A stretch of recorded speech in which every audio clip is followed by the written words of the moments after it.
আপনারা দেখছেন মশলা এবং গুলো আমি গরম তেলে দিয়েছি। পাশাপাশি এখানে দুটো শুকনো মরিচও ব্যবহার করেছি। তেল গরম হয়ে গেছে। এখন আমি পেঁয়াজ, টমেটো, কাঁচামরিচ ব্যবহার করব।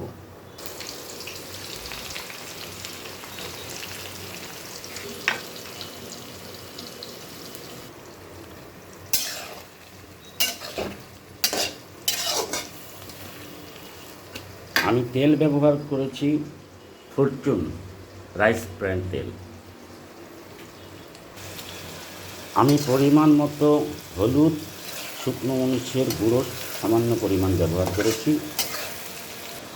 এখানে মাংসে আমি ব্যবহার করেছি হলুদের গুঁড়ো, সামান্য পরিমাণে মরিচের গুঁড়ো এবং কালো গোলমরিচের গুঁড়ো দিয়ে আমি ম্যারিনেটিং করে রেখে দিয়েছি। আপনারা দেখেছেন, এখানে ভালো করে লক্ষ্য করে দেখবেন, আমি দুটা স্টার এবং গরম মশলা বড় দুটো ব্যবহার করেছি। পরিমাণ মতো আদা বাটা, রসুন বাটা ব্যবহার করব। এখন দেখছেন আমি পরিমাণ মতো আদা বাটা, রসুন বাটা দিয়েছি এবং জিরের গুঁড়া দিয়েছি। পাশাপাশি এখানে আমার বাসায় করা ধনিয়া এবং মৌরির গুঁড়া আছে, সেটা আমি 1 চামচ ব্যবহার করেছি। পরবর্তীতে যখন মাংস দিব, মাংসটা দেওয়ার পরে এই লেবু তখন ব্যবহার করব যখন মাংস আমি কষাবো। ভিউয়ার্স দেখছেন আজকের চৌধুরী পরিবারের রান্না মাটন, খাসির মাংস। আমি গরম পানি ব্যবহার করি। গরম পানি ব্যবহার করলে সুবিধা আছে, যতক্ষণ না পর্যন্ত পেঁয়াজটা এবং টমেটোটা গলে না যায় ততক্ষণ পর্যন্ত আমি এখানে এই মশলা এবং এগুলাকে কষাবো। আমার পেঁয়াজ এবং টমেটোগুলো মোলায়েম হয়ে গেছে, গলে গেছে। এখন আমি মাংস ঢেলে দেব।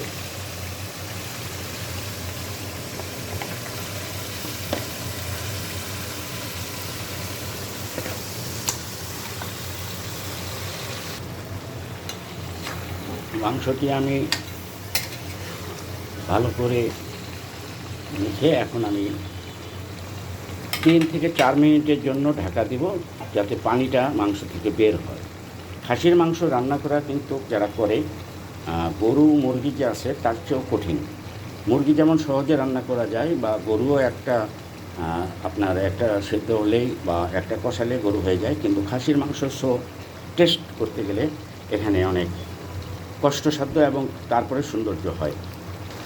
আপনারা দেখছেন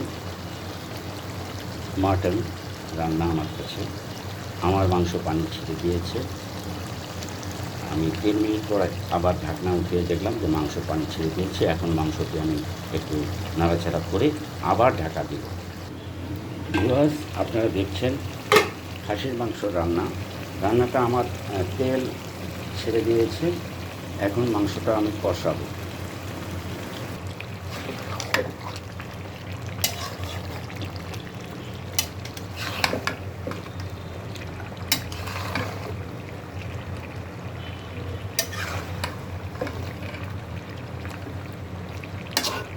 মাংসটা কষানো হচ্ছে। এখন আমি মাংসে আপনার লেবু আমি চিপে রেখেছি বাটিতে, কাপে লেবু রস দিয়ে দেব, 2টা লেবু। মাংসটা কষানো হচ্ছে।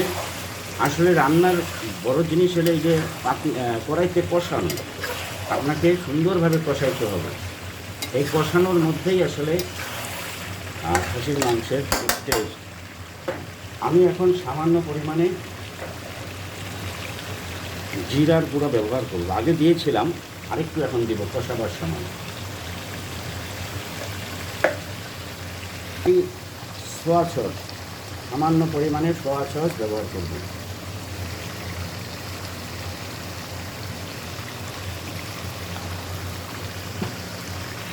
ভিউয়ার্স আপনারা দেখছেন মাংসটি আমি কষিয়ে এখন আমি আমার মাংস হয়ে গেছে।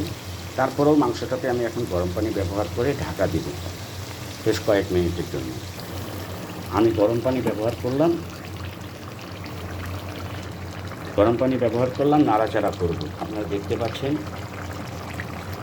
নাড়াচাড়া করে আমি আবার ঢাকা দিয়ে দেব।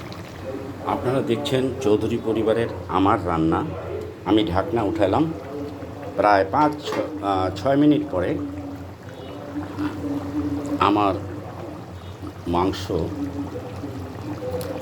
সিদ্ধ হয়ে গেছে, কারণ আমি পারফেক্ট সিদ্ধ না হলে আবার খাসির মাংস ভালো লাগবে না। ভিউয়ার্স, আমার পরিবারে আমরা আবার ঝোল পছন্দ করি, তাই আমার মাংস হয়ে গেছে, একটু ঝোলও রেখেছি। আপনারা চাইলে মাংসটা আপনি আরেকটু কষা ঝোল টানেও করতে পারেন, এটা আপনার নিজস্ব ব্যাপার। ধন্যবাদ আপনাদেরকে যারা আমার এই ভিডিওটা দেখছেন।